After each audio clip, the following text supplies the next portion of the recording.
తెలంగాణలో ఈసారి మళ్లీ బీఆర్ఎస్ ప్రభుత్వం అధికారంలోకి వస్తుందని, వస్తే 15 ఏళ్ల అధికారంలో ఉంటామని ఆ పార్టీ అధినేత మాజీ సీఎం కేసీఆర్ ధీమా వ్యక్తం చేశారు. కాంగ్రెస్ పార్టీకి ఒక దరిద్రమైన లక్షణం ఉంటుందని కేసీఆర్ చెప్పుకొచ్చారు.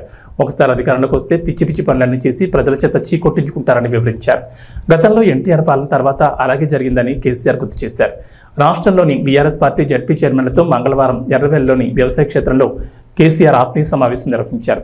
ఈ సందర్భంగా మాట్లాడిన కేసీఆర్ బీఆర్ఎస్ సర్కార్లో జడ్పీ చైర్మన్లంతా రాష్ట్ర అభివృద్ధిలో కీలక పాత్ర పోషించారని కొనియాడారు. విజయవంతంగా పదవీ కాలాన్ని పూర్తి చేసినందుకు అందరికీ శుభాకాంక్షలు తెలిపారు. భవిష్యత్తులో ఇంకా ఉన్నత శిఖరాలను అధిరోహించాలని ఆకాంక్షించారు. ప్రజా జీవితంలోకి వచ్చిన తర్వాత అధికారం ఉన్నా లేకపోయినా ప్రజల కోసం పనిచేసే వాళ్లే నిజమైన రాజకీయ నాయకులని కేసీఆర్ వివరించారు.